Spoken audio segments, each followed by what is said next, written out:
Kembo na Tatanzambi Yaman Zulu. Greetings to all the Bantu family all over the world, to the dispersed and outcast of Isolele in the eastern and western hemisphere. May the spirit of Kongo be with you all wherever you are in this world.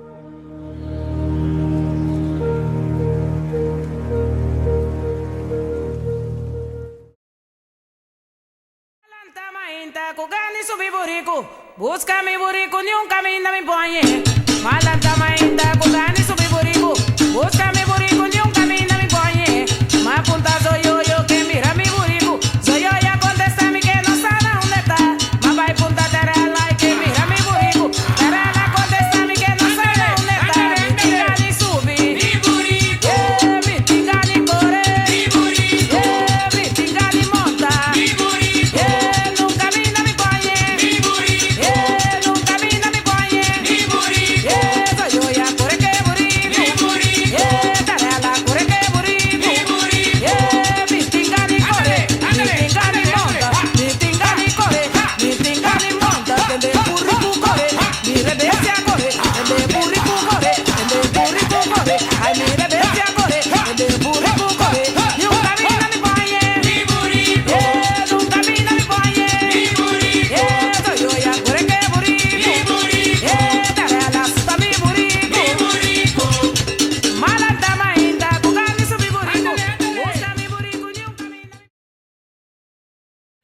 The Dutch, as one of the European countries, were heavily active during the transatlantic slave trade. Most enslaved Africans who were brought to Curacao came from West Central Africa, specifically from areas of Loango, Cabinda, Kakongo, Benguela, which are parts of the Kingdom of Kongo.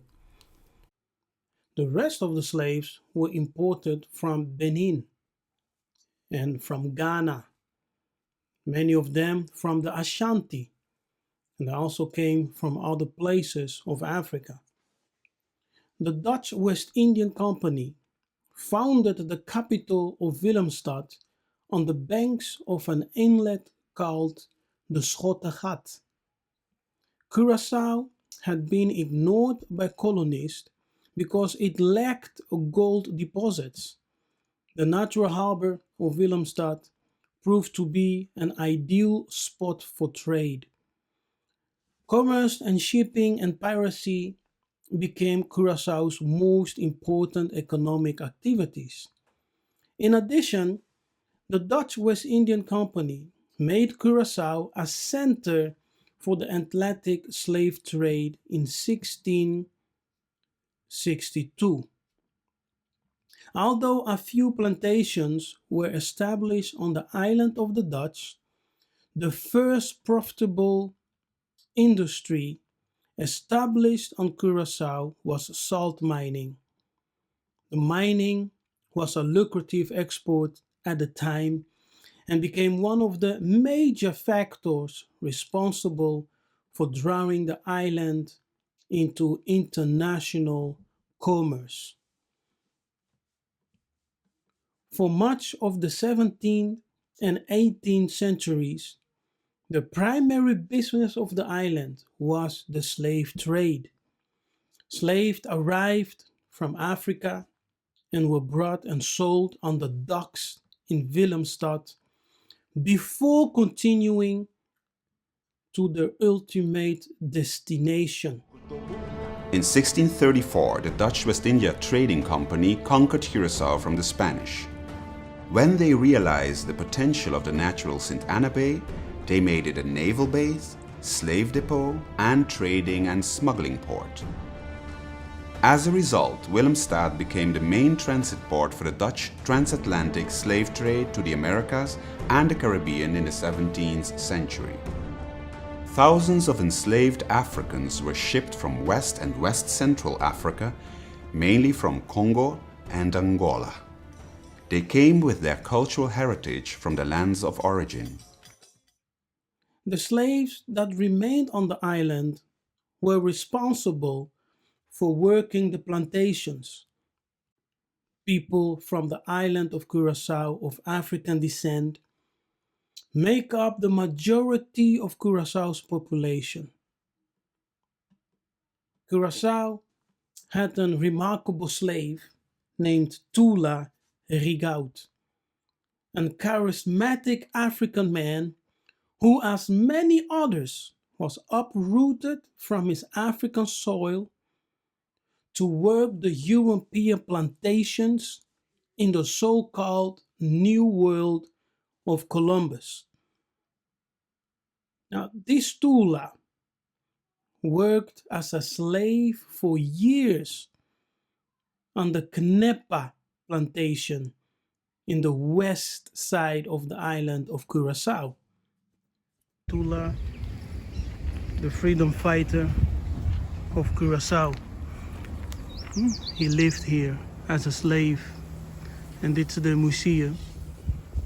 But actually it's closed right now, so we don't have the possibility to enter. The available sources about Tula show that he was well informed, spoke several languages, and was skilled in rhetoric, the art of effective or persuasive speaking or writing, especially the use of figures of speech.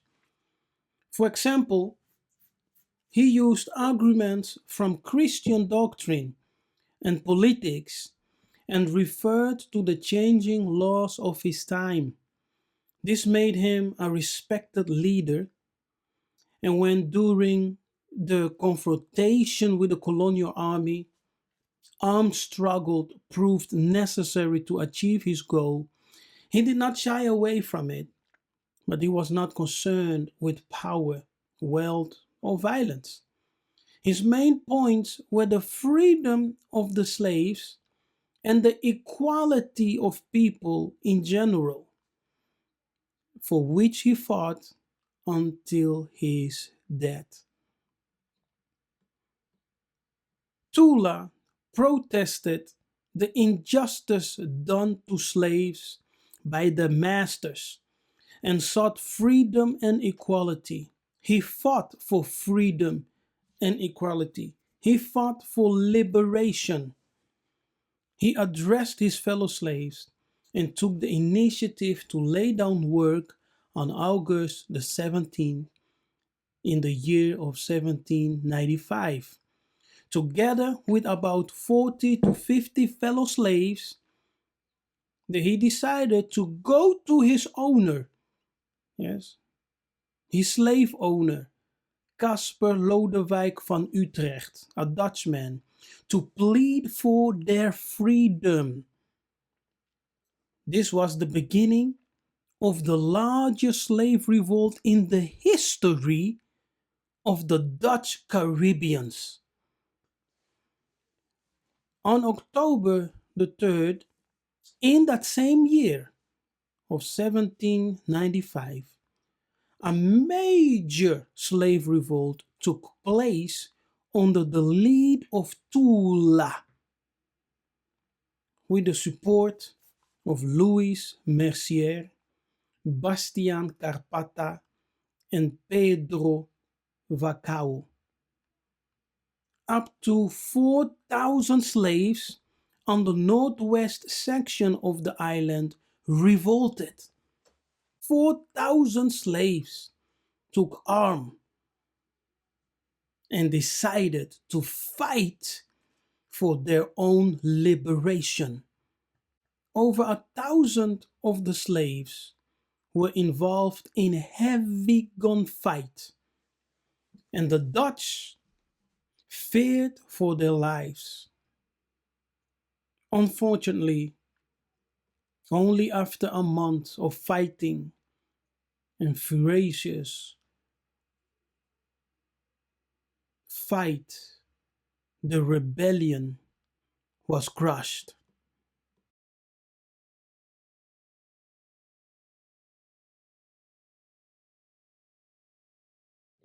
Here we can see the Feast of Freedom with a broken chain, as you can see, the broken broken chain.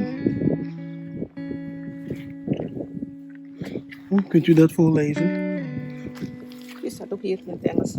Ja, maar in het papje mens. Comienzo de lucha por libertad. Comienzo de lucha por libertad. It's the start of the revolt against slavery. Actually, literally translation means the start of the fight for liberty. Tula started his revolt against slavery here, in this area. Yes, in this area. He lifted up his fist. You know, he said enough. Said enough. I will not go through that door anymore. It's enough to fight for our liberties. Yes, it's the place where he was kept as a slave. And this is the other door leading to the field. Yes, and it's not an easy field, it's a mountainous field. Terrible, look at this. Of course now there's wild growth everywhere. But back in the days, this was the mountainous fields where the slaves had to work to produce grain and sugar canes for the slave owners so that they can be enrich themselves. So it's a very significant historical place here in Curacao. Yes, and I do pray that many brothers and sisters from Curacao will dig into the history. They have a wonderful history. Tula being a Congo and who fought for the freedom, libertad of the people. You know, the revolt for freedom started right here. It started right here on this plantation. Hallelujah. Tambu is a West African inspired music and dance ritual with Congolese elements that evolved on Curacao during slavery in the 17th and 18th century.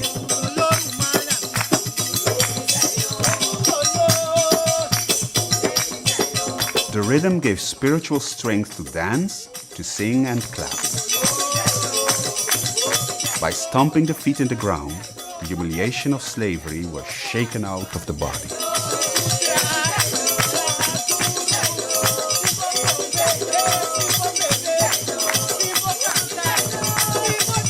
It's the oldest and most powerful African-rooted rhythm of the island that was practiced by the slaves as a belief system. The Catholic Church and the ruling authority banned Tambu, but the slaves had their secret meetings to process their collective pain with Tambu of lament.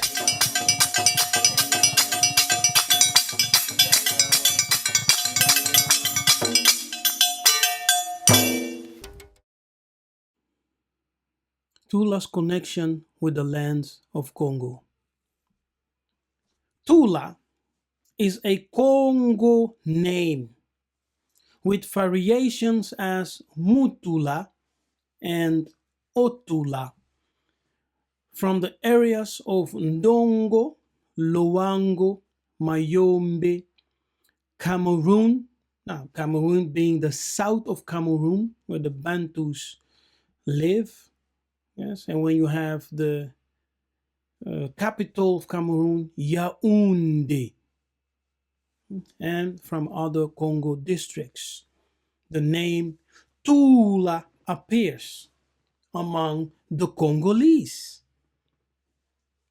Now, this screenshot of slavevoyagers.org shows that slaves with the name Tula indeed came from the Congo districts.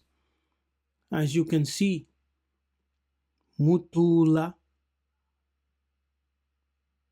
Tula, Otula. And I spoke with my father and I asked him the question. I asked him, Tata, does the name Tula mean anything to you? He said, yes. The name Tula is a Congo name. There are people in Congo who carries the name Mutula and Tula. And for me, it was just a confirmation as I have seen the names appear on slavesvoyagers.org and coming from the Congo districts. Now, there are many historians, missionaries, and travelers who speak about the traditions of the West Central Africans, that they display a Hebrew culture. Herbert Ward, in his book A Voice from the Congo, tells us that in the Congo region there exists a remarkable affinity of certain customs with ancient Hebrew law. He notes, for example, that if adultery is committed within the village, both the man and the woman are considered equally guilty. Outside the village boundary, however, the man is only held at fault. In Angola, we learn from Professor Merlin Ennis in his writings about the Ofimbundu that there are many indications that there was at least a common source from which arose the Hebrew culture, and that this Angolan culture arose from that. There are many place names in Palestine, and more especially in the eastern end of the Arabian Peninsula, which also was inhabited by the Jews, a more correct term is Judeans, in pre-Islamic times, that resemble Bantu names.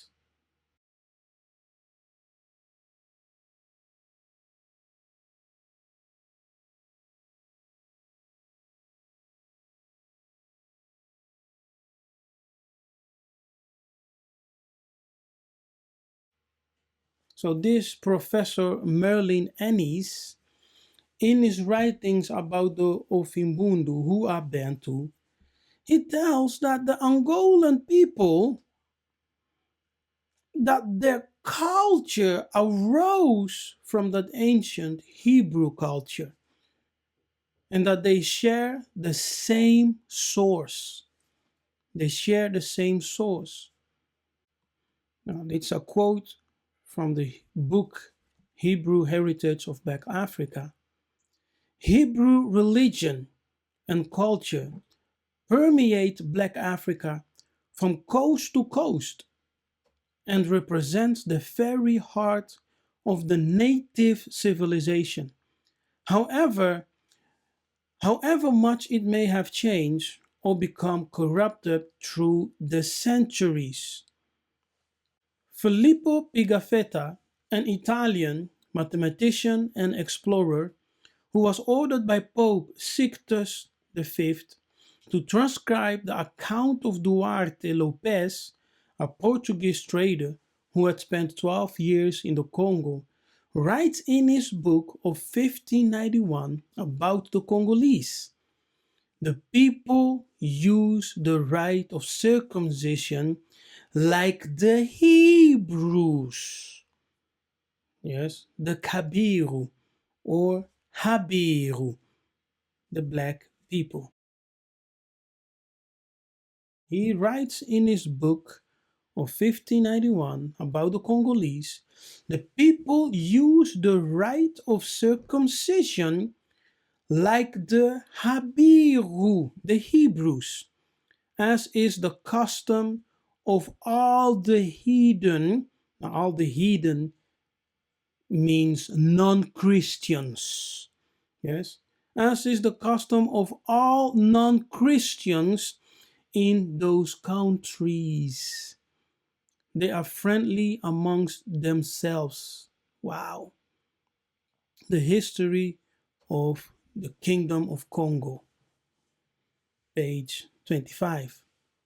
Now, circumcision is still a practice custom among all the Bantu people till today. Many black Judeans, were established inland and along the coast of Angola, the Congo, and Gabon. Friedrich Ratzel writes that the tribes on the Luango coast and the Cabinda north of the Congo River were once Christianized. Ratzel observed a ceremony of baptism followed by circumcision. However, these tribes were Judean in origin.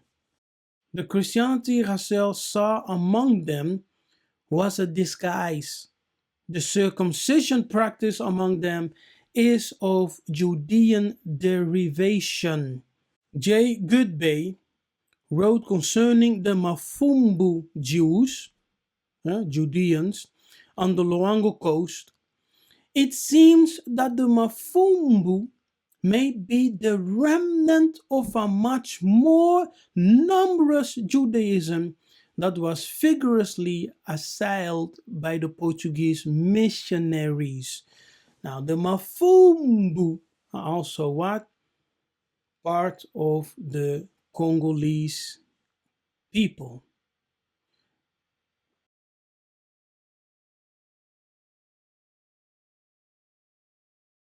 The Mafumbu are a Congo tribe, a Bantu tribe. So it's remarkable that all these writers, they speak about the Bantu people, they speak about the Mafumbu, speak about Luango, Kakango, and they all say the same thing. They have observed a trace of Hebrewism and Hebrew culture amongst these Bantu people. Abbe Poyart records that the nominal Christians once numbered hundreds of thousands, yes, in the areas of Luango, Kakango, the Bantu territories. Abbe Poyart points out that the language of the people of Congo district possesses a strong connection with ancient tongues as Hebrew, Greek, and Latin.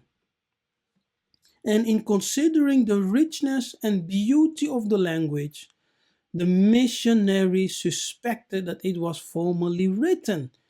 He further writes, there are also found in the language of the Negro Africans many words pretty much resembling Hebrew words.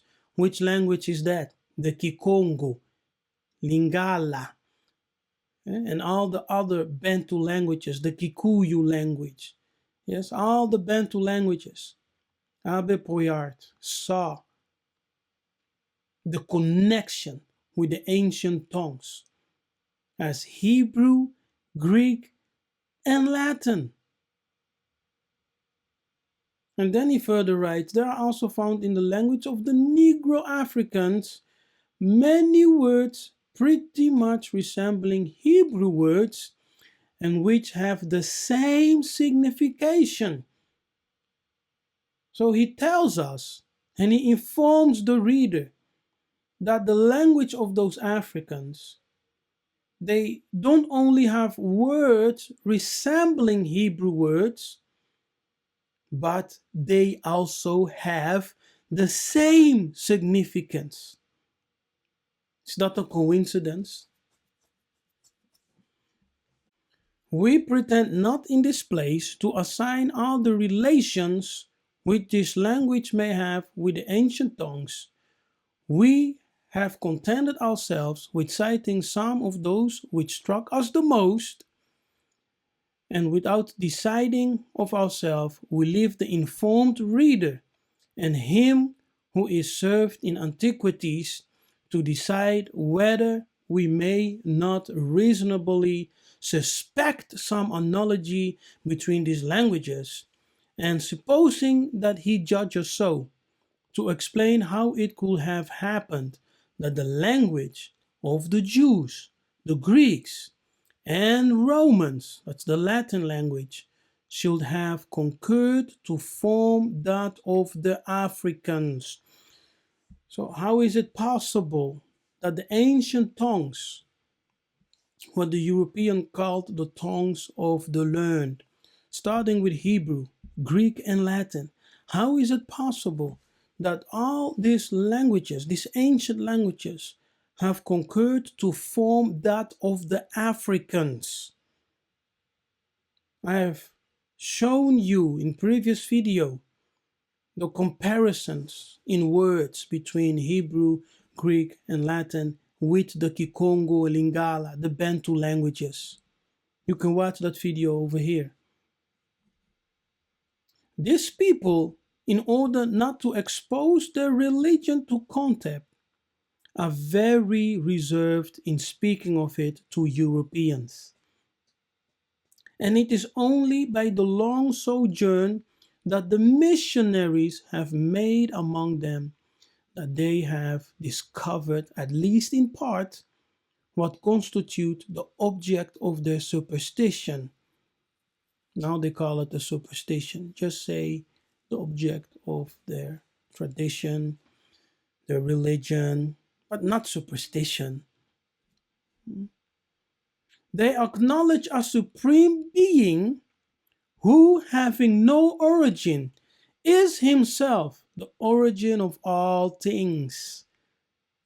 They believe he has created all that is fine and all that is good in the universe. They call him Zambi.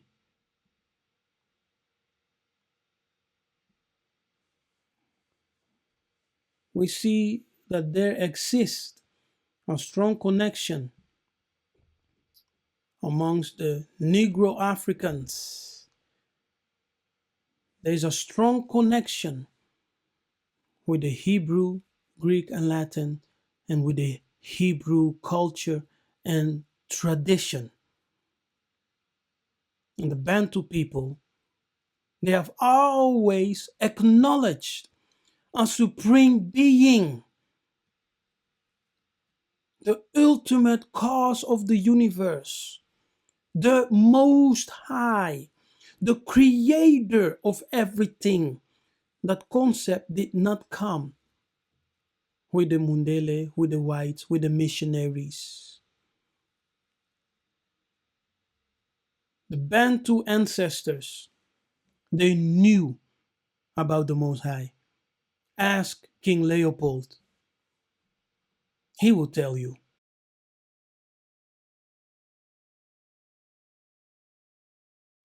Now, about the existence of these similarities between Congo spirituality and Hebrew, Fukiao reports the following. A lady of Nzala, who was Mumbanda Lemba, told me this. It is astonishing to see that what I have been taught at Lemba, and Lemba was one of the initiatory schools in the Kingdom of Kongo, about Nzambi is seen also in the church of the Jesuits, the Catholic Church. According to Fukiao, these similarities account for the quick reception of Christianity by the Congo tribesmen. These similarities became obvious to missionaries like Carpenter, who wrote that Congo tribal life is closely akin to that of the ancient Hebrews, and much that is far removed from our own Western experience is clear and natural to the Congolese. Carpenter didn't give details about the nature of these similarities, but he pointed out that more than one missionary has remarked that he understood the Old Testament far better after a term in Congo. What? Yes, he said more than one missionary has remarked that he understood the Old Testament far better after a term in Congo than ever before. This last affirmation shows that the similarities had something to do with the religious teachings and practices of the Congo people. What the Congo people were practicing and their religious beliefs and teachings were like a mirror of the Old Testament. Now, the name Tula is a Congo name. And the name Tula may be connected with the biblical tribe Mavila of Issachar, Lusaka. As we have seen, there is a tremendous similarity between the Bantu and ancient languages such as Hebrew, Greek, and the Latin of the Romans. In the Bantu languages, Hebrew words are found, Greek words are found, Latin words are found, and they constitute the language of the Africans. They formed the language of the Africans. Now, we can say either the Africans were influenced by all those ancient civilizations, or those ancient civilizations came from the Bantu, from the Congos. I tend to go with the latter.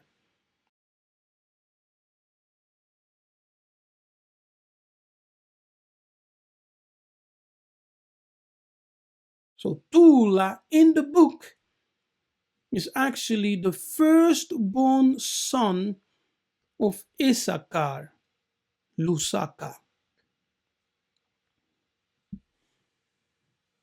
In Genesis 46, verse 5, we read the following. And Jacob rose up from Beersheba, and the sons of Isolele carried Jacob their father, and the little ones, and the wives, in the wagons which Pharaoh had sent to carry him.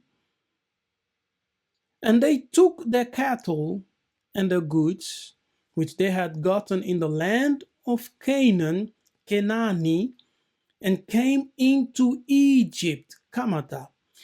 Jacob and all his seed with him, all his family, all his household, and the sons of Issachar, Benna, Lusaka, Tola, which is Tula. We see in the scripture here the name Tola, which is the Congo Tula, is connected with Issachar, Lusaka. In Numbers 26, verse 23, of the sons of Issachar after their families of Tola. Now, family there means the tribe. Yes. Issachar had 4 sons. Yes. And all 4 sons fathered their clans. Yes. You have the tribe and then you have the clans. So the clan of Tula, they were called Tolaites in the book. In the book of First Chronicles 7, verse 2, we read about the character and the strength of the sons of Tula. Because the Bible, the book tells us there that the children of Tula in their generations, that they were valiant men of might. Yes. The children of Tula, who came from Yiseka'yah, Lusaka, were valiant men of might in their generation. So they were great warriors.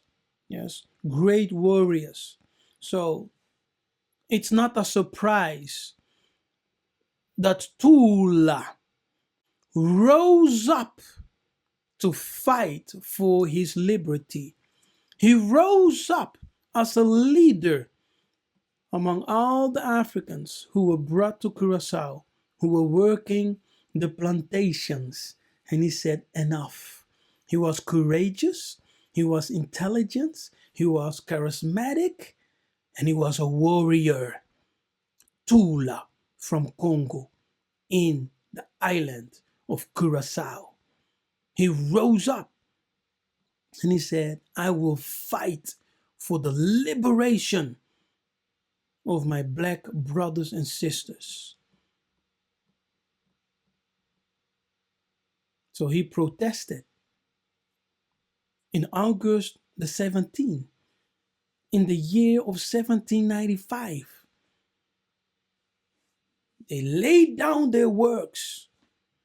They went to the slave owner, a Dutchman called Caspar Lodewijk van Utrecht, to plead for their freedom. On October the 3rd, in that same year of 1795, they started their battle for liberty, lucha para libertad. He was a Congo warrior. Yes. And I suspect, according to his name, Tula, that he may have been from the tribe of Yiseka'yah, Lusaka. These sons of Lusaka, Yiseka'yah, according to the book, 1 Chronicles 12, verse 32, the children, the Benna Yiseka'yah, Lusaka, were men that had understanding of the times.